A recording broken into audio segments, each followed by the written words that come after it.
በመቅዶኒያ የነበረኝ ቆይታ እንግዲህ የራትን ግብዣ ነበረው። ለ90 ሰው የሚሆን ራት ግብዣ የጾም ምግቦች አዘጋጅተንላቸዋል።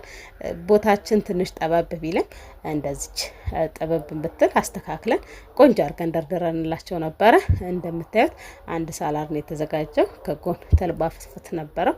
የጾም ምግብ እንደመሆኑ መጠን ያው ቆንጆ ቴስት ሊኖረው ይገባል።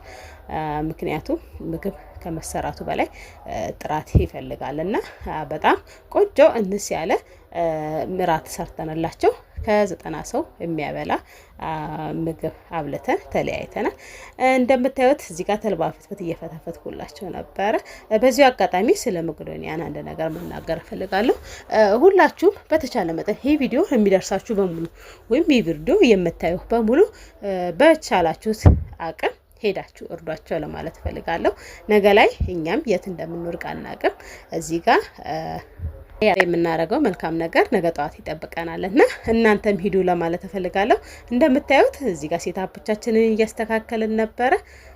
ምግቦቹ የጾም ምግቦችን ቢሆኑ የጣፈጡ ቆንጆ ምግብ ሰርተንላቸዋል። በዚሁ አጋጣሚ ደግሞ እዛ በቆየንበት ሰዓት ላይቭ ፕሮግራም ላይ የነበሩ የተለያዩ ታዋቂ ቲክቶከሮች እንዲሁም የሙዚቃ ባለሙያዎች እና ይግረምን አግኝቻቸዋለሁ። በዚሁ አጋጣሚ በጣም ደስተኛ ነበርኩኝ።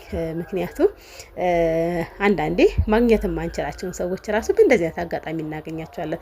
እነሱም ለመልካም አላማ መጥተው እዛው ተገናኝተን ቆንጆ ግማሹ ቪዲዮም አለን ፎቶም አለን። ቀጣይ ላይ አሳያችኋለሁ። በዚህ ቪዲዮ ላይ እንደምታዩት ሴታፑ ይህንን ይመስላል። የራት ፕሮግራም ስለነበረ ትንሽ መሸት አድርገናል፣ ግን ቆንጆ እንዲሁም ከስተመሮቻችን ቤተሰቦቻችን በጣም ደስተኞች ነበሩ። አመስግነውን ደስ ብሏቸው ተለያይተናል። በዚህ አጋጣሚ ይሄው አንዷ ምናሉ ሽረታ አግኝቻታለሁ። እንዲሁም ጌቲያን ላይና የምናሉ ሽረታ ባለቤት አግኝቻቸዋለሁ። እንዲሁም ያዳሽና አስቴር አግኝተናቸዋል።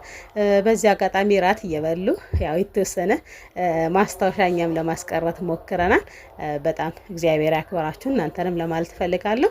እንግዲህ ራታችንን ቀምሰው እነሱም ጥሩ አስተያየት ሰጥተውናል። በስራችንን በርቱ ተበራቱ ብለን አመስግነውናል። እኛም ምስጋናችንን ተቀብለናል። በዚሁ አጋጣሚ ማምሻ ላይ እንደነበርን ስላልኳችሁ በጣም አምሽተን ነበር የወጣ ነው። እዚህ ጋር በትንሹ ኦልሞስት 4 ሰዓት ከምናምን ይሆናል። ብፌያችንን እየጨረስን ነበር። በስተመጨረሻ ቲክቶከሮች አግኝተን እነሱንም ጋብዘን ተለያይተናል። እኛም እንግዲህ ፎር ሲዝን የምግብ ኬክ ጣፋጮች ሙያ ማሰልጠኛ ተቋም በዘመናዊ ምግብ ዝግጅት እንዲሁም በኬክና በዳቦ እያሰለጠንን የምንገኝ ተቋም ነው።